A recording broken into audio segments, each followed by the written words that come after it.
히스기야는 여호와의 성전을 청결하게 하고 또 레위 사람 제사장들을 깨끗하게 한 이후에 이스라엘과 유다 사람들을 예루살렘으로 모아서 유월절 절기를 거국적으로 지켰죠. 그리고 한 마음으로 하나님을 잡고 행하였다. 그래서 형통하였더라 라고 히스기야에 대해서 이야기합니다. 이렇게 하나님 앞에 어쩌면 충성되이 행했던 히스기야, 그리고 유다의 시험, 어려움이 생기죠. 그것은 바로 아수르의 산헤립이 유다를 침공한 것입니다.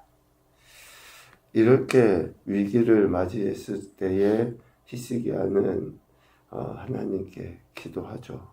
특별히 이사야 선지자와 함께 하나님께 부르짖어 기도하고 그 기도를 들으신 하나님이 한 천사를 보내서 아수르 왕의 진영에 자중질환이라고 하겠죠. 그냥 그 안에서 스스로 이렇게 몰락해가는 그러한 기적이 일어나게 됩니다. 이런 엄청난 은혜들을 하나님께서 베풀어 주시고 또 이런 기적을 경험하게 되죠. 그런데 오늘 우리가 읽은 본문에 보면 히스기야 개인에게 치명적인 병이 발생하게 됩니다. 24절에 그때에, 그러니까 6월절 절기도 지키고 아수르 군대의 침공에 맞서 하나님 앞에 기도하고 은혜도 경험하고 이적을 통해 하나님의 역사를 다 보고 난 이후에 히스기야가 병들어 죽게 되었으므로 6월절 절기를 지킨 이후에 아수르의 산헤립이 침공한 것이나 또 아수르와의 싸움에서 칼 한 번 쓰지 않고 하나님의 은혜로 승리한 것, 이런 엄청난 은혜 뒤에 또 히스기야에게 병이 생기게 된 거죠. 이것은 죽을 병이거든요. 열왕기하 20장 1절에 보면 이렇게 표현을 하고 있어요. 히스기야가 병들어 죽게 되매 아모스의 아들 이사야 선지자가 히스기야에게 하는 말이 이겁니다. 여호와의 말씀이 너는 집을 정리하라. 네가 죽고 살지 못하리라. 그러니까 히스기야는 지금 이 병으로 반드시 죽게 되어 있어요. 죽을 병에 걸린 히스기야가 할 수 있는 거, 해야 하는 거, 그것은 기도였죠. 의원을 찾아가고 또 어떤 누구 사람을 통해서 뭔가 고침받으려 하기보다 여호와께 기도했다. 하나님께 기도했다. 열왕기하 20장 2절 3절 말씀에 보면 히스기야의 기도의 태도가 나옵니다. 히스기야가 낯을 벽으로 향하고 여호와께 기도하여, 그러니까 벽으로 향했다고 하는 것은 뭡니까? 오직 하나님만 바라본 거예요. 주변의 사람, 누구, 좋으냐, 이런 의미가 아니라 하나님께서 너는 죽는다 라고 선지자를 통해서 말했으니까, 아니 생명의 주관자신 하나님이 그렇게 말을 했으면 생명의 주관자신 하나님만이 살릴 수 있다. 그러한 마음이 히스기야에게 있는 거죠. 이러한 믿음이 어쩌면 우리에게도 있어야 되는 거죠. 그러니까 히스기야가 얼굴을 벽을 향해서 오직 하나님께 기도한 거예요. 여호와여 구하오니 내가 진실과 전심으로 주 앞에 행하며 주께서 보시기에 선하게 행한 것을 기억하옵소서. 참 이러한 기도를 할 수 있을 만큼의 히스기야의 신앙, 그러니까 앞서 본 내용처럼 6월절 절기를 지키고 또 아수르의 공격 앞에서 하나님만을 의지하여 기도했던 이러한 그 행태들, 31장 20절에 보면 히스기야의 행적에 대해서 평가가, 히스기야가 온 유다에 이같이 행하되 그의 하나님 여호와 보시기에 선과 정의와 진실함으로 행하였다 라고 하는 그 평가를 들을 만큼 진실됐다라는 거잖아요. 그래서 죽을 병에 걸린 히스기야가 자신의 그 삶의 태도를 가지고 하나님 앞에 기도하는 거예요. 우리가 평상시에 우리의 삶에 또 신앙의 모습이 왜 중요한가? 평상시에는 그냥 자기 소견을 어른대로 마음대로 살다가 좀 어려움이 생기면 주여 하고 기도하고, 좀 미안하지만 우리가 하나님 앞에 기도할 때 내보일 게 없잖아요. 평상시에 우리 마음대로 살아버리면. 하나님 내가 이렇게 했습니다 하고 하나님 앞에 내보일 게 없는데 그냥 무슨 청구서 내밀듯이 하나님께는 하나님 이거 해주세요, 저거 해주세요, 도와주세요, 고쳐주세요. 이러한 행태들. 그런데 히스기야는 그렇지 않았다는 거죠. 죽을 병에 걸렸을 때 자신이 하나님 앞에 지금까지 어떻게 행했었는지를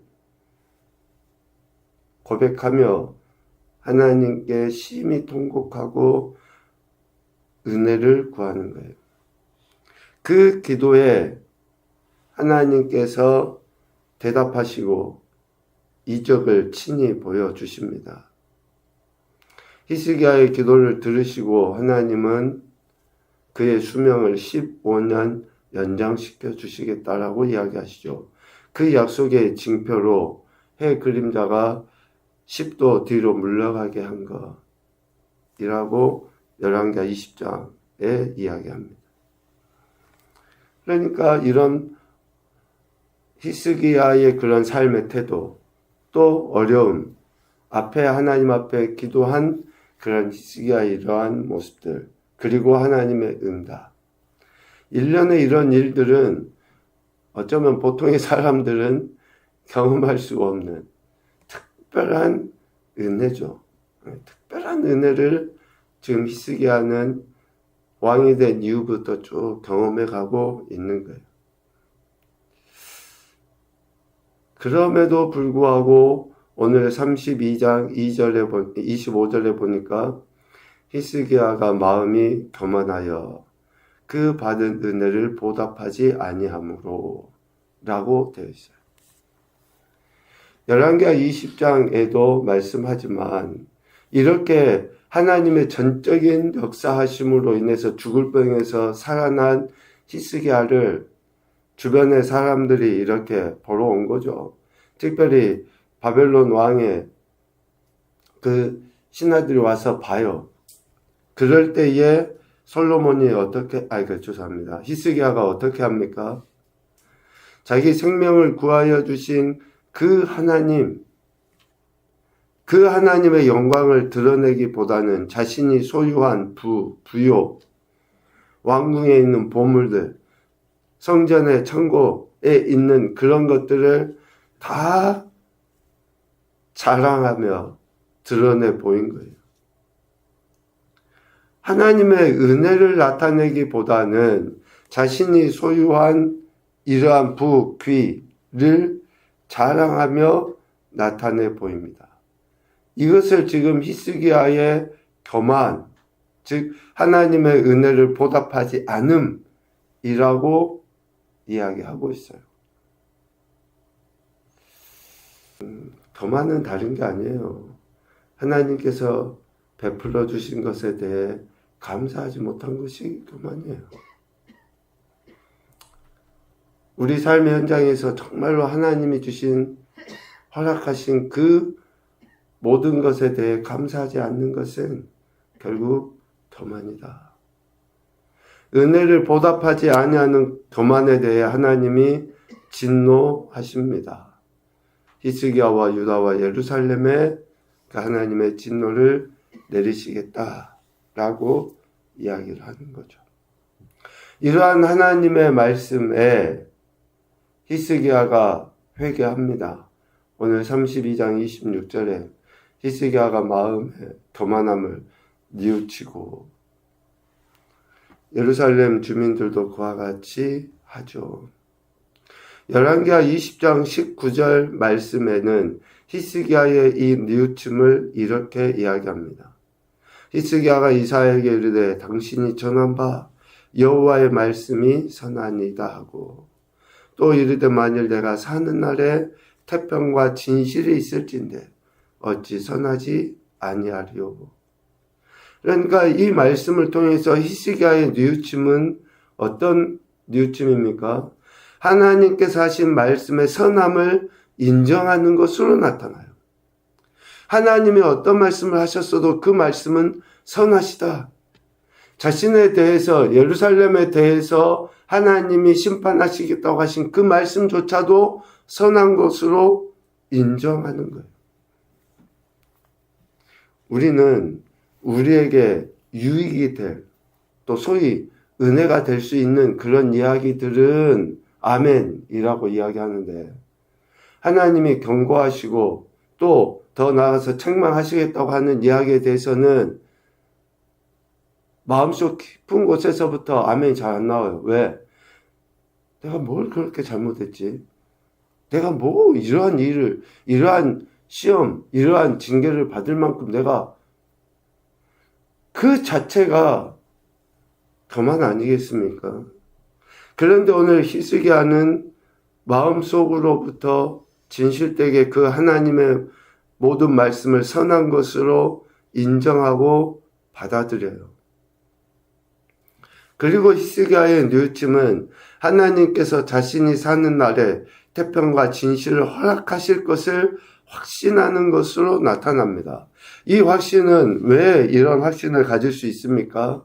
지금까지 자신이 지나온 모든 여정 속에서 유월절을 지키고 아수르의 침공이나 또 심지어는 자신이 죽을 병에 걸렸었을 때에 하나님이 보여주셨던 그 역사하심에 대한, 그 역사하심에 근거하여서 이런 확신을 갖는 거예요. 그러니까 우리가 평상시에 하나님 말씀에 민감해야 된다라고 하는 이야기가 바로 이런 겁니다.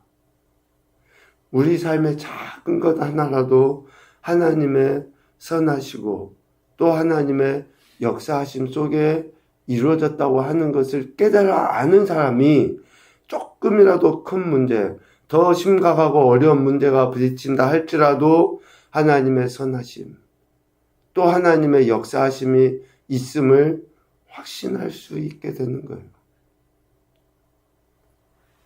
작고 사소하다고 여기는 것은 내 힘으로, 내 뜻대로 이루어진 것 같고, 좀 큰 거는 하나님이 하시겠지라고 내밀어버리는 것은 미안하지만 믿음이 아니에요.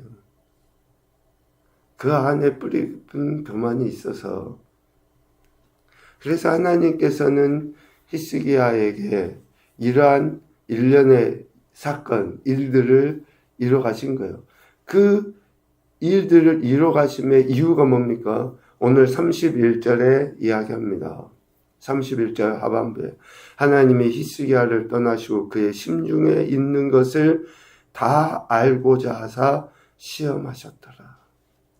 그러니까 히스기야에게 일련의 이러한 죽을 병에 걸리게 하시고 또 고쳐주시고 또 이러한 교만함이 일어나게 하시고 뉘우치게 하고 하는 이런 모든 일들은 결국 히스기야를 시험하신 것이다.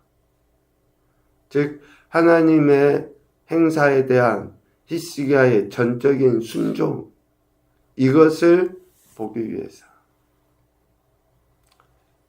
마치 이삭을 제물로 바치라는 시험을 통해 아브라함이 하나님을 사랑하는지 알고자 하셨던 것처럼 이러한 히스기야의 태도를 하나님이 보시기 위해 이러한 일들을 이루신 것이다 라는 거죠. 우리는 정말로 복받은 인생들이에요. 왜냐하면 아브라함도 그렇고 히스기야도 그렇지만 저들은 왜 이런 일이 일어나는지 모르잖아요. 몰라. 왜 이런 일이 일어나지? 모르고 부딪히는 것은 정말 힘들잖아요. 그런데 우리는 알잖아요. 지금 우리가 처한 이런 시험이나 이런 어려움이 있으면 아브라함이 이런 시험 속에 하나님께서 왜 시험을 하셨는지 우리는 성경을 통해서 이미 알고 있고, 또 히스기야에게도 왜 이런 일이 일어났지? 하나님 왜 저를 시험하지? 하는 것을 우리는 성경을 통해서 알잖아요. 그러니까 우리가 하나님 말씀을 읽고 조금 더 묵상을 하면 지금 우리가 처한 이런 상황 속에서 범죄하지 아니하고 오히려 이런 시험에 기간이 훨씬 더 단축될 수도 있고, 그런데 정말 우리 안에 그 하나님에 대한 신뢰함이 없기 때문에 말씀을 등한히 하고 듣지 아니하고 또 지금 우리 상황에 함몰되어져서 더 깊은 수렁에 빠지는 정말 어리석고 안타까운 그런 모습이 되는 거죠. 하나님은 이런 시험을 통해 얼마나 하나님을 사랑하는지, 히스기야에게도 그렇고 아브라함에게도 그렇고 어쩌면 오늘 우리에게도 그러는 거예요.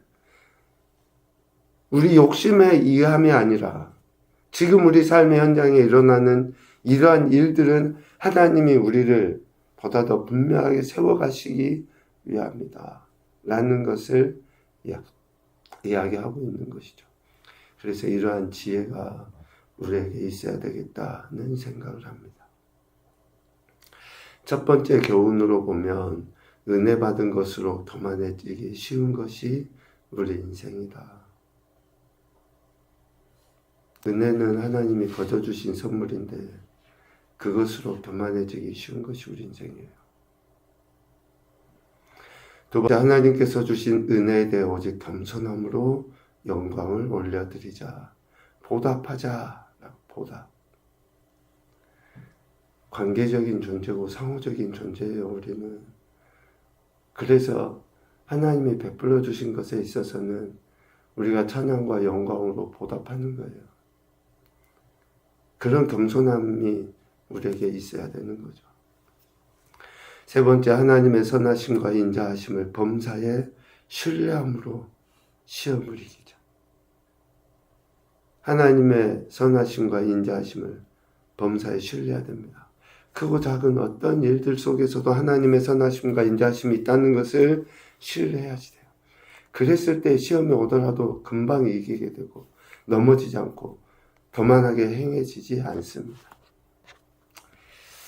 참 힘들고 어려운 시대이지만 이런 말씀들이 우리에게 위로가 되고 또 격려가 되었으면 좋겠고요.